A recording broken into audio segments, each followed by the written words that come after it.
Ayan. So, ayan natin yan. Medyo madilim ng konti. Ayan. Ano ko lang, share ko lang, no, grabe. Ito lang guys, no, ito lang. For today's video. Buksan natin. Tingnan ko kung magkano yung ano na ito. Grabe, sobrang mahal, no? Sobrang mahal ng bilihin. At ito yung resibo niya.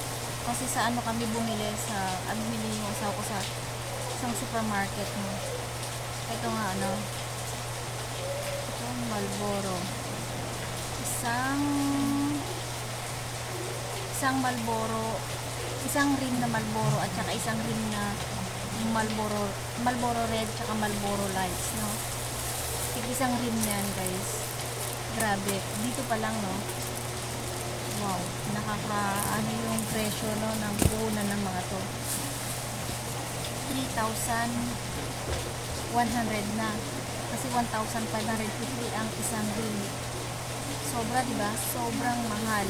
Kaya hindi kami nagpaputang ng sigarilyo, lalo na pag matagal. Yung may kapitbahay din naman na nangutang sigarilyo, pero mamaya o kaya mga hapli lang binabayaran niya agad, o kaya maya lang bibigyan niya kaagad. Kaya yung binibigyan namin, alam din niya kasi na ganito kalaki ang puhunan ng mga sigarilyo. So ayun, dahil isang rim na Marlboro Light, isang rim na Marlboro Red, 3,100. Tapos tatlong Mighty, kasi may ano pa ako dyan eh. Meron pa akong mga extra dyan na Mighty. Tatlong Mighty lang, 435 na. Tatlong piraso lang yun guys, ha. Tatlong crafted na kulay blue na Marlboro din. Tapos tatlong Camel, no, which is niya rin 78, tatlong Camel. Yung crafted tsaka yung Mighty is 435, tatlo yun guys. So, suma total is 4,340 ba ito? Basta yun, 4,300 plus. Grabe, no? Dito pa lang. Grabe, siguro pag namili ka ng mga paninda, yung mga sari-sari ng mga paninda, yung mga gatas, yung mga asukal, yung mga noodles, no? Mga chichirya. Sobrang laki na. Ilang box na yan. And then, ilang box na yan guys. Pero dito pa lang, no, sa sigarilyo pa lang guys. Ito pa lang, may kakalagay ng 4,000. So, wait lang. Ano yun? Yung ice cream ba? Ice jam. Ilan? Isa.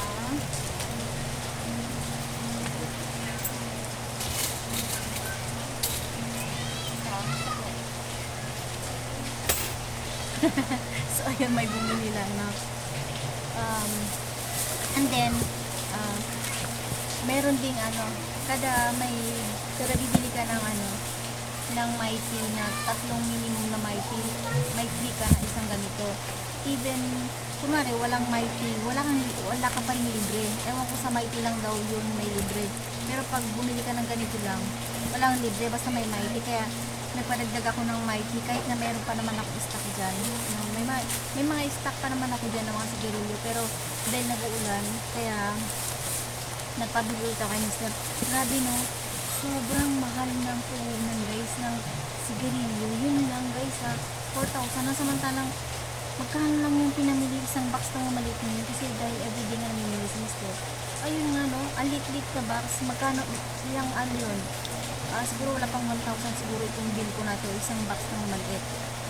Grabe, no? Samantalang ito lang, ha, 4,000 na may hit. Di ba nakakaloka? Kasi yung iba naman, kasi may kapitbahay kami na nangutang ng sigarilyo.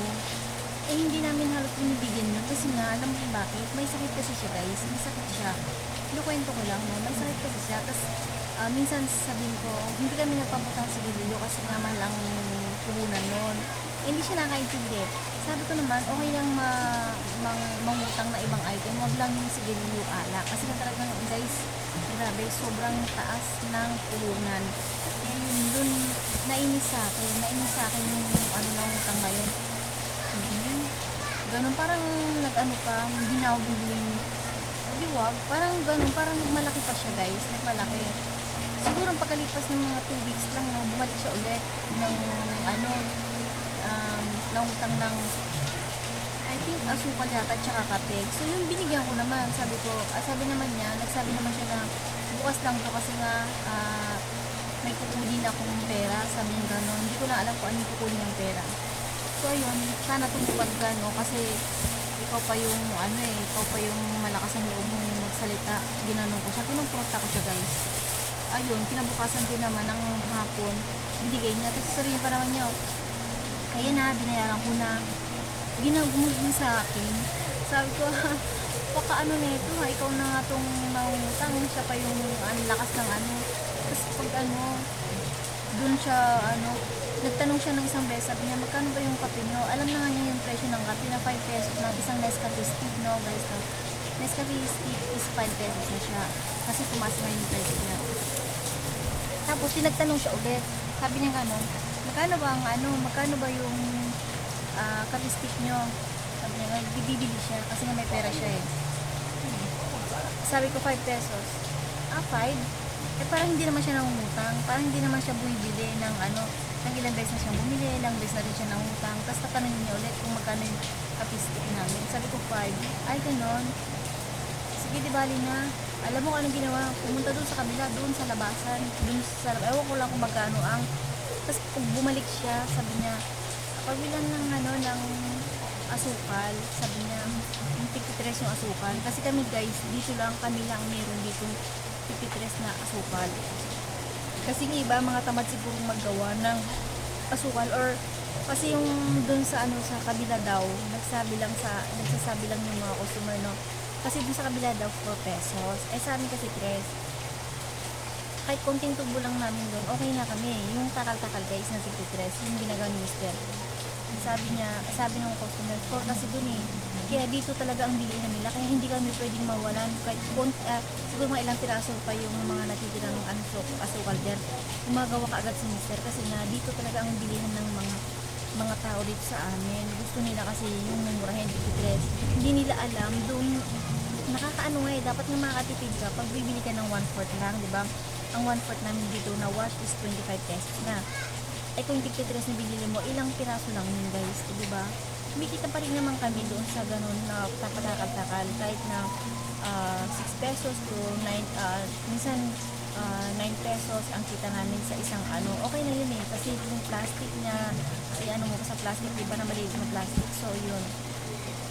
Yun, nakakainis lang yung ganung mga ano, customer, no, na ano, sige hinayan ko na lang namin, nagpapasensyan lang namin kasi pag nakikita ko naman na namumutla na yun, sabi ko naman, hindi ako hindi ako nagpaputang siguro. Pwede kang umutang na ibang item, wag lang yun. Eh namumutla nga kasi nga, siguro nagutom o ano dito. Tapos pag ano naman na may pera siya, doon siya talaga sa labas bumibili. Kasi nakikita ko dumadaan dito sa bahay. Katabing bahay ko lang siya. O diba, may makapal ba kayong mga customer, no? May katabi ba kayong ano, kapitbahay na sobrang, ay nako. Sabi ko, sige doon ka bumili kung saan ka masaya. Pero pag nangutang, akala mo nagmakaawa, ay hindi naman siya makautang sa labasan. O diba, yun nga yung pangit to, no, kapitbahay mo.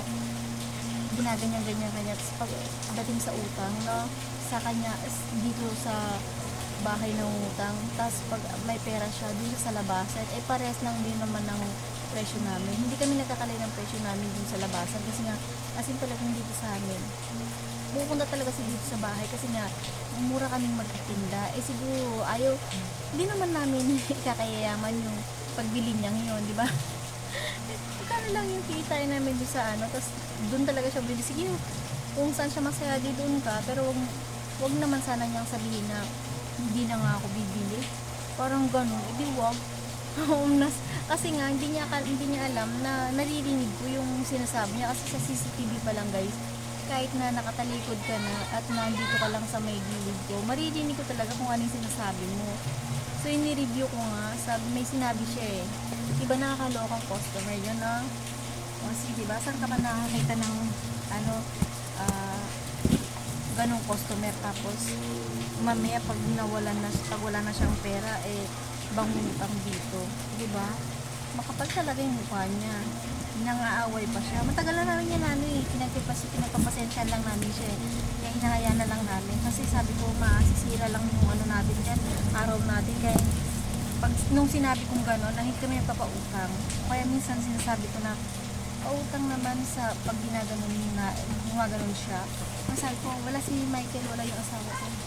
Mamila lang pagdating, ginaganon ko siya. Kasi nakakainis talaga siya eh. Minsan nakakawa din naman siya, pero minsan binibigyan ko talaga. Tagalan ko talagang ano na siya. Sabi niya, bayaran ko din kinabukasan. Bukas na lang to, ganon siya. So yun, di ba may mga customer na magano. Meron din mga customer na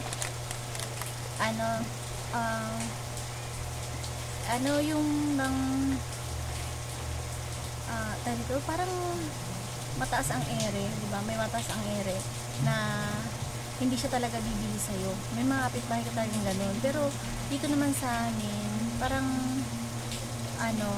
dito naman talaga halos sila nagbibili kasi itong kumbong namin, kanilang yung may tindahan dito sa may gitna. Ano yun? Ano? Nova.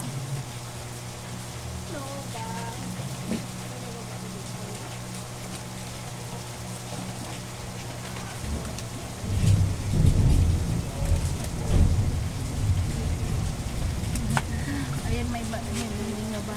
Mamaya siguro mga 1 hour na lang.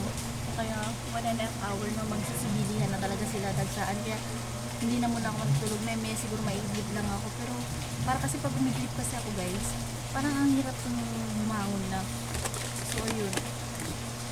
So yun, nagkatsaga lang talaga kami no, sa ganitong kalakaran ng pagtitinda. Kasi makipag-away ka no, sa mga makukunat. Yung kikitain mo na lang na piso, no? Kikitain mo na lang na piso. Sasabihin pa ng isang customer na mamaya ko na lang ibalik yung piso. Mamaya, pag may kulang siya, no? Alam na nga yun na lang kikitain mo, babalik ng hindi pa niya maibalik agad-agad. Alam mo ginagawa ko, nililista ko lang yan type piso. Nililista ko yan kasi yun na lang ang kikitain ko, kukunin pa nila. O diba? Nililista ko, tapos pag ulit, binawas ko na din yung piso, ginaganon ko kahit na ilang araw ko siyang binagita, basta na lagay ko yung pangalan niya doon na ganito, inaano ko yan kasi tinatandaan ko yan guys eh. Kasi syempre yun na lang kikitain mo piso tapos kakalimutan pa nila, o diba? Diba? Ganon yun guys, may mga ganong matataas ang ina rin ng mga customer. Kaya sabi ko, sige lang, pag kaya pa naman, ayun. So, ayun nga guys, no, yun lang yung yoke for today's video. Ako ay mag-aayos muna dahil naulan ngayon, araw na, kung hapon na to, maulan. Ewan ko, bigla na lang. Kanina, lakas ng kulo pala namin, hindi na ulan. So, yun, ayos na